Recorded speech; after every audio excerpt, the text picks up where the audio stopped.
Isang mega love shoutout mga Karandinat Experience no for today's video guys. Tara, samahan nyo ako. Dahil nga uso ngayon yung working hub or study hub dito sa Davao City guys. So pinuntahan ko dito guys yung isa sa pinakasikat o isa sa pinakabagong open na study hub guys dito sa may bandang Claveria. At kaya guys napunta ako at napadpad ako dito sa may CM Recto or Claveria guys, Davao City. Para hanapin yung pinakabagong open na working hub. Kaya mga Davaoenos, no, if you wanted to relax and have a peace of mind, no, if you're looking for a place where you can find peace and serenity guys, so halika na at punta ka na dito sa may bandang Claveria Street. Kaya naman guys, napadpad ako dito sa Worko and Co-working and Study Cafe. No, harap lang po talaga siya ng Hotel Ono guys, dito sa may bandang Claveria Street, Davao City.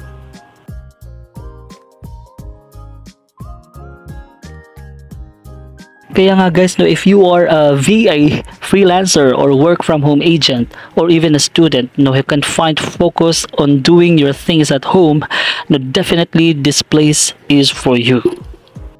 Ang kagandahan dito sa Worko guys, meron silang parking space doon sa likuran guys, no, sa halagang 10 pesos per hour.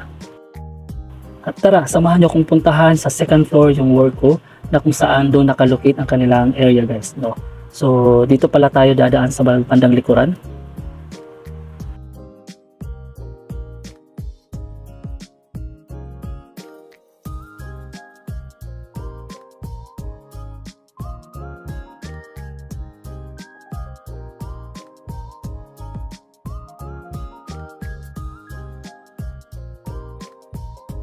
So, the best part of staying at Worko guys is definitely the people that surrounds you.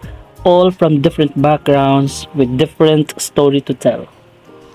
So yan guys, napakaswerte ko guys. I was given a chance to tour sa kanilang mga private room guys. So ito nga pala yung private pass guys nga solong-solo guys, where you can able to speak to your clients para walang disturbo sa halagang 60 pesos per hour.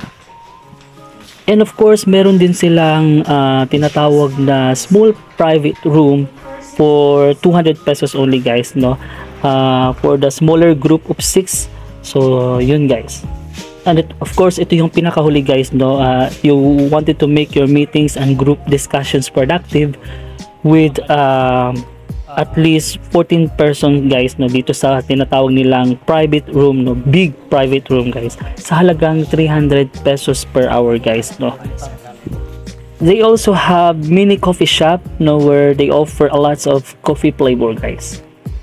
You can see guys, no, the design is very aesthetic and very corporate, no, pero very homey naman yung dating guys. And that's it mga Karandinat Experience. Now if you like this video guys, don't forget to like and share, and thank you for watching.